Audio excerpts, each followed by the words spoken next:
राम राम राम राम राम राम राम राम राम नारायण नारायण। संबंध 22वें श्लोक में जिसको देह से पर बताया है और 30वें श्लोक में जिसका ब्रह्म को प्राप्त होना बताया है, उस पुरुष माने चेतन के वास्तविक स्वरूप का वर्णन आगे के श्लोक में करते हैं। अनादित्वात् निर्गुणत्वात् परमात्मायमव्यय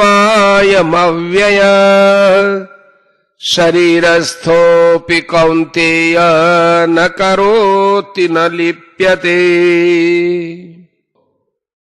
हे कुंती नंदन, यह पुरुष स्वयं अनादि होने से और गुणों से रहित होने से अविनाशी परमात्म स्वरूप ही है। यह शरीर में रहता हुआ भी न करता है और न लिप्त होता है। व्याख्या: अनादित्वात् निर्गुणत्वात् परमात्मायम् अव्ययः। इसी अध्याय के 19वें श्लोक में जिसको अनादि कहा है, उसी को यहां अनादित्वात् पद से अनादि कहा है, अर्थात यह पुरुष आदि से रहित है। अब प्रश्न होता है कि वहां तो प्रकृति को भी अनादि कहा है, इसलिए प्रकृति और पुरुष दोनों में क्या फर्क है? इसके उत्तर में कहते हैं निर्गुणत्वात्, अर्थात ये पुरुष गुणों से रहित है। प्रकृति अनादि तो है पर वह गुणों से रहित नहीं है, प्रत्युत गुणों और विकारों वाली है। उससे सात्विक, राजस और तामस ये तीनों गुण तथा विकार पैदा होते हैं, परंतु पुरुष इन तीनों गुणों और विकारों से सर्वथा रहित है। ऐसा ये पुरुष साक्षात अविनाशी परमात्म स्वरूप ही है, अर्थात वह पुरुष विनाश रहित परम शुद्ध आत्मा है। शरीरस्थोऽपि कौन्तेय न करोति न लिप्यते। यह पुरुष शरीर में रहता हुआ भी न कुछ करता है और न किसी कर्म से लिप्त ही होता है। तात्पर्य है कि इस पुरुष ने न तो स्वयं किसी भी अवस्था में कुछ किया है, न वर्तमान में कुछ करता है और न आगे ही कुछ कर सकता है। अर्थात यह पुरुष सदा से ही प्रकृति से निर्लिप्त, असंग है तथा गुणों से रहित और अविनाशी है। इसमें कर्तृत्व और भोक्तृत्व है ही नहीं। यहां शरीरस्थोपि कहने का तात्पर्य है कि यह पुरुष जिस समय अपने को शरीर में स्थित मानकर अपने को कार्य का कर्ता और सुख दुख को भोक्ता मानता है, उस समय में भी वास्तव में वो तटस्थ प्रकाश मात्र ही रहता है। सुख दुख का भान इसी से होता है, अतः इसको प्रकाशक कह सकते हैं, पर इसमें प्रकाशक धर्म नहीं है। यहां अपि पद से ऐसा मालूम देता है कि अनादिकाल से अपने को शरीर में स्थित मानने वाला हर एक प्राणी, चींटी से लेकर ब्रह्मा पर्यंत, स्वरूप से सदा ही निर्लिप्त असंग है। उसकी शरीर के साथ एकता कभी हुई ही नहीं, क्योंकि शरीर तो प्रकृति का कार्य होने से सदा प्रकृति में ही स्थित रहता है और स्वयं परमात्मा का अंश होने से सदा परमात्मा में ही स्थित रहता है। स्वयं परमात्मा से कभी अलग हो ही नहीं सकता। शरीर के साथ तादात्म्य मानने पर भी शरीर के साथ कितना ही घुल मिल जाए तब भी शरीर को ही अपना स्वरूप मानने पर भी उसकी निर्लिप्तता कभी नष्ट नहीं होती। वह स्वरूप से सदाई निर्लिप्त रहता है। हाँ, अपनी निर्लिप्तता का अनुभव नहीं होता तब भी उसके स्वरूप में कुछ भी विकृति नहीं आती। अतः उसने अपने स्वरूप से न वह कभी कुछ किया है न वह करता है, तथा वह स्वयं न कभी लिप्त होता है और न लिप्त हुआ है। यद्यपि पुरुष अपने को शरीर में स्थित मानने से ही कर्ता और भोक्ता बनता तो है, तथापि 21वें श्लोक में भगवान ने कहा है कि प्रकृति में स्थित पुरुष ही भोक्ता बनता है। और यहां कहते हैं कि शरीर में स्थित होने पर भी पुरुष कर्ता भोक्ता नहीं है। इसका तात्पर्य यह है कि प्रकृति और उसका कार्य शरीर दोनों एक ही है। अतः पुरुष को चाहे प्रकृति में स्थित कहो चाहे शरीर में स्थित कहो, एक ही बात है। एक शरीर के साथ संबंध होने से मात्र प्रकृति के साथ, मात्र शरीरों के साथ संबंध हो जाता है। वास्तव में पुरुष का संबंध न तो व्यष्टि शरीर के साथ है और न समष्टि प्रकृति के साथ ही। अपना संबंध शरीर के साथ मानने से ही वह अपने को कर्ता भोक्ता मान लेता है। वास्तव में न वह कर्ता है और न भोक्ता है।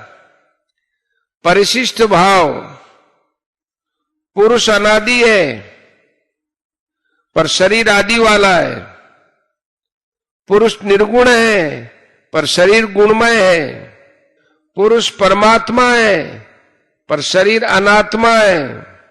पुरुष अव्यय है पर शरीर नाशवान है। इसलिए अज्ञानी मनुष्य के द्वारा पुरुष को अर्थात आत्मा को शरीर में स्थित मानने पर भी वास्तव में वह शरीर में स्थित नहीं है। उसका शरीर से कोई संबंध नहीं है। न करोति न लिप्यते। कारण कि शरीर का संबंध तो संसार के साथ है पर पुरुष का संबंध परमात्मा के साथ है। अतः वास्तव में पुरुष कभी शरीरस्थ हो सकता ही नहीं। परंतु इस वास्तविकता की तरफ ध्यान न देने के कारण मनुष्य उसको शरीरस्थ मान लेता है। निर्गुणत्वात्, पुरुष स्वयं निर्गुण होते हुए भी गुणों का संग करके बंध जाता है। इसी अध्याय का 21वां श्लोक। दिखता तो ऐसा ही है कि बंधन स्वतः स्वाभाविक है और मुक्ति कृति साध्य है, पर वास्तव में मुक्ति स्वतः स्वाभाविक है और बंधन कृति साध्य है। गुणों का संबंध पुरुष के साथ नहीं है, प्रत्युत प्रकृति के साथ है। इसलिए अनादि निर्गुण परमात्मा अव्यय और न करोति न लिप्यते यह स्वतः स्वाभाविक है। साधक को इस स्वाभाविकता का अनुभव करना चाहिए। जैसे मकान में रहते हुए भी हम मकान से अलग हैं, ऐसे ही शरीर में रहते हुए मानने पर भी हम शरीर से अलग हैं। न करोति न लिप्यते यह साधन जन्य नहीं है, प्रत्युत स्वतः स्वाभाविक है। तात्पर्य है कि स्वरूप में लेश मात्र भी कर्तृत्व भोक्तृत्व नहीं है।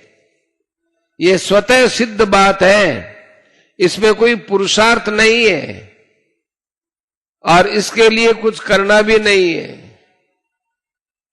वैसे कर्तृत्व भोक्तृत्व को मिटाना नहीं है, प्रत्युत इनको अपने में स्वीकार नहीं करना है, इसके अभाव का अनुभव करना है।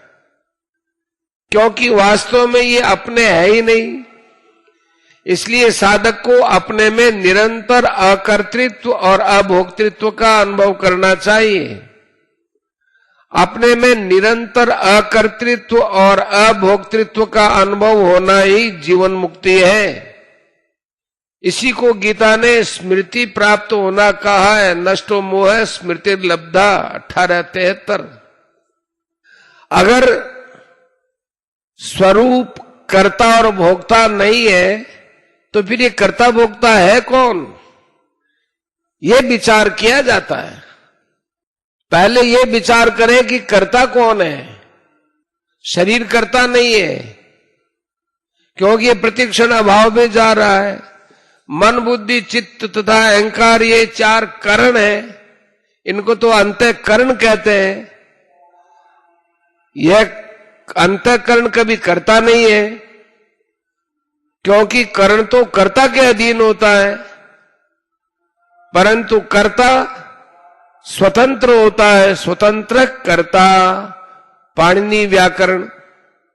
करण तो क्रिया की सिद्धि में अत्यंत सहायक होता है।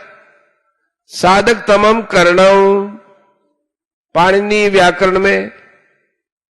इसलिए करण के बिना किसी क्रिया की सिद्धि होती ही नहीं। जैसे कलम स्वतंत्रता से नहीं लिखती, प्रत्युत वह तो लिखने का एक साधन मात्र है जो लेखक के अधीन है। अतः करण कर्ता नहीं होता और कर्ता करण नहीं होता। दूसरी बात, यदि करण में कर्तापन है तो फिर सुखी दुखी स्वयं क्यों होता है। यदि करण सुखी दुखी होता है तो हमें क्या नुकसान होता है। सत स्वरूप भी कर्ता नहीं है, क्योंकि मैंपन तो प्रकृति का कार्य है। वह प्रकृति से अतीत में कैसे संभव है। यदि स्वरूप में कर्तापन होता तो वह तो कभी मिटता ही नहीं, क्योंकि स्वरूप अविनाशी है। इसलिए भगवान ने यहां स्वरूप में कर्तापन का निषेध किया, न करोति। आगे 18वें अध्याय में भी भगवान ने कहा है कि जो आत्मा को कर्ता मानता है वो दुर्मति है, ठीक नहीं समझता है, क्योंकि उसकी बुद्धि शुद्ध नहीं है। 16वां श्लोक। वास्तव में तो जो भोक्ता होता है वही कर्ता होता है। अब विचार करें कि भोक्ता कौन है। भोक्ता न सत है न असत है। सत भोक्ता हो नहीं सकता, क्योंकि सत में कभी अभाव नहीं होता। ना भाव विद्यते सत है, जबकि भोक्तापन का अभाव होता है। न लिप्यते। असत भी भोक्ता नहीं होता, क्योंकि असत की सत्ता ही नहीं है। नासतो विद्यते भाव है। असत में चेतना भी नहीं है, अतः उसमें भोक्तापन की कल्पना ही नहीं हो सकती। तात्पर्य यह हुआ कि कर्तापन और भोक्तापन न तो सत में है और न असत में ही है। सत असत के संयोग में भी कर्तापन और भोक्तापन नहीं है, क्योंकि जैसे दिन और रात का संयोग असंभव है, ऐसे ही सत और असत का संयोग भी असंभव है। अतः कर्तापन भोक्तापन केवल माने हुए हैं। कर्ता हम इति मन्यते 3:27। जब साधक विवेक पूर्वक शरीर से सर्वथा संबंध विच्छेद कर लेता है, अर्थात मैं मेरापन को मिटा देता है, जो कि वास्तव में है ही नहीं, तब न करता रहता है न भोगता रहता है। प्रत्युत एक चिन्मय सत्ता रहती है। इस प्रकार अपने में कर्तापन और भोक्तापन के अभाव का अनुभव होने पर साधक मुक्त हो जाता है। उसमें कर्ता और भोक्ता नहीं रहता, प्रत्युत शुद्ध स्वरूप चिन्मय सत्ता स्वरूप रह जाता है। न करोति न लिप्यते, इन पदों का विवेचन भगवान ने अपने 32वें 33वें श्लोक में किया है।